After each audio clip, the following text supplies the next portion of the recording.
Hello, good evening. Welcome to Odd One Out.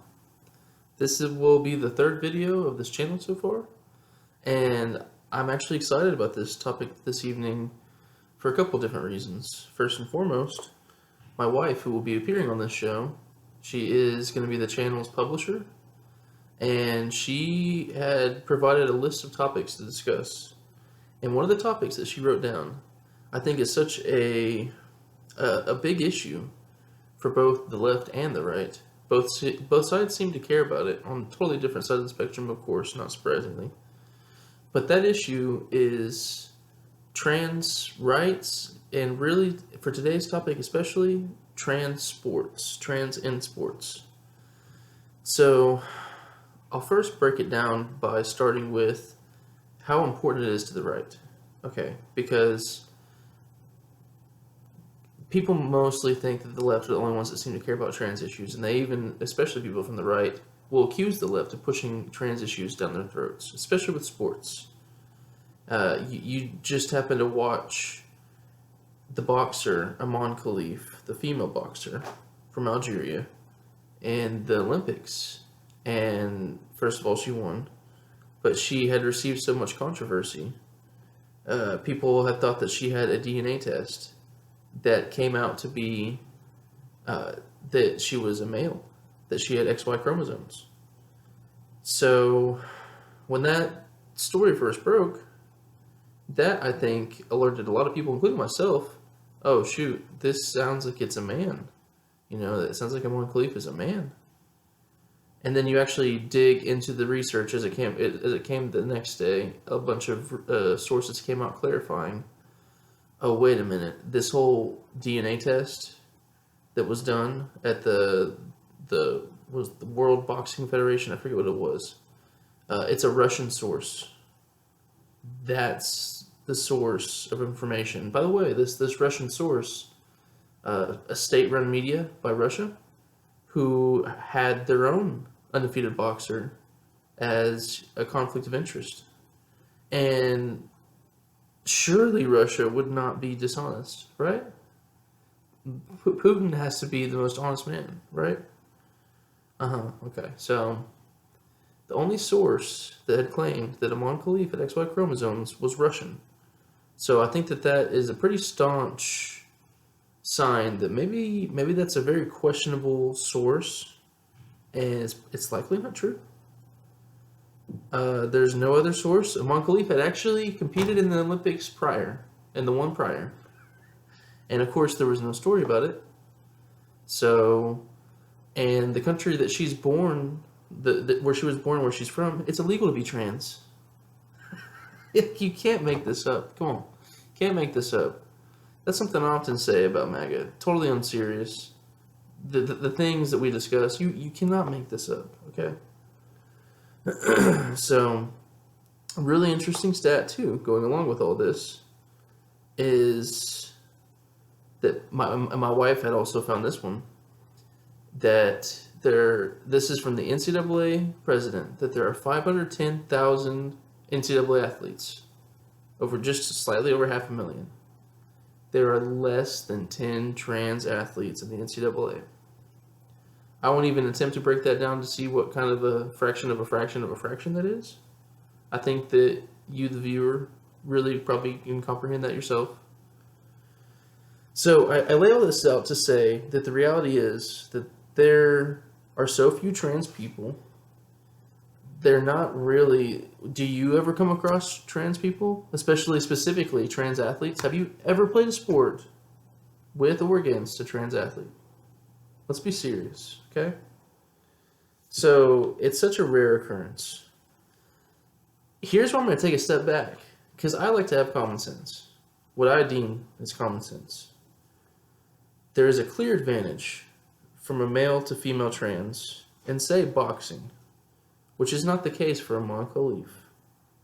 Amon Khalif is a woman, born female, assigned at birth female, in a country where it would be impossible for her to be trans and to not be imprisoned, let alone actually on the world stage. So I think that there's a clear advantage in real male to female trans in sports. I think this presents an issue. I think that the easier option would be for the male to female trans to compete in male sports, potentially. I think that there are still so many issues, it's very nuanced. However, we do need to draw the line somewhere. We are just in the beginning innings of this ball game. It's literally probably just the bottom of the first inning. Okay, this is all new territory as far as it being accepted. And there's going to be a lot of questions that need to be answered and dealt with. We're not going to be perfect off of day one. So it's only reasonable to have disagreements in the beginning. But the bottom line is that this is a non-issue. This is primarily a non-issue. And by the way, since when did, say your average conservative male, especially, since when did they care about women's basketball, women's boxing, really, women's swimming? When? This is just, it just all goes back to the Republicans thinking that the Democrats are so emotional. Yet, you're not wrong. Let's be real. You are too. We're all pretty emotional and we're all very stubborn. Okay?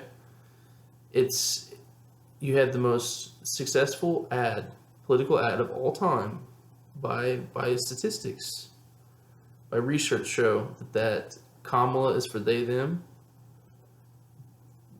Trump dumped $100 million into this ad campaign, and it was wildly successful. It got your 50-year-old guys, your 50-year-old beer-drinking dudes watching NFL on Sunday. It got them up out of their chair, got them all riled up. Got the Joe Rogan bros, especially whenever Trump was on the podcast. It's just somehow completely gripped the nation.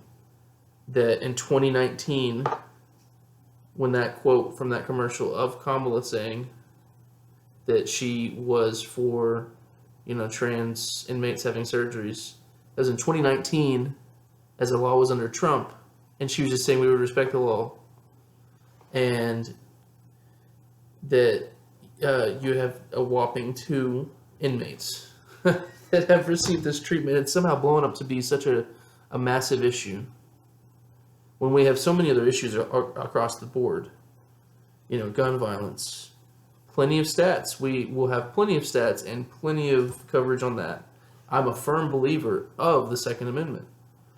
I think that I sincerely believe in responsible gun ownership, however. That's the main difference. So, but anyways, we can save that topic for another video. It's just, we're fighting a culture war with Trump. And he himself spoke plenty of disinformation. He himself said that Amon Khalif used to be a good male boxer, That was an actual quote in his campaign. Nobody cares on the right. Like, what are we talking about here? Nobody cares. So, but it's up to us to care. MAGA is as unserious as it gets. So, that's what we're going to do here. We're going to stay alert on Odd One Out. We're going to recognize these issues, like the trans issues, that the left does need to decide and answer questions on how we're going to handle things. How are we going to find a middle ground? And yes, this is one of the issues that there is. By middle ground, I don't mean equality. That should not even be a discussion. They should be recognized as people and not have, they get written off as having mental illness. Let's leave that to the mental health experts. We don't need you armchair mental health experts to determine that trans people have mental illness whenever that is not at all deemed that to be the case by the actual experts in the room. So I completely, minus that, I don't think that, there's other ways to find the middle ground here in the sense of sports, okay? Because there are questions that need to be answered, so the left needs to find those answers, needs to work with the other side of the aisle. But it's just, it's such a sad thing that this massive culture war is just going to rage on. Had Trump lost, MAGA would have dissolved. and they would have had to reform the Republican Party, reform new ideals. But that's not the case. So the culture war will continue. And we will continue to keep an eye on it. And we will continue to speak out whenever we see things happening that are not acceptable, such as cutting $190 billion from pediatric cancer research funding. So, say hello to my cat, Simon. Say hi, Sai. He said hi. So, keep staying tuned. I appreciate you watching the video. Please subscribe. I better start sneaking that in at the beginning of the videos, I guess, analytics say. So, anyways, regardless, thank you so much for tuning in. Hope you have a great night, great day, wherever you are.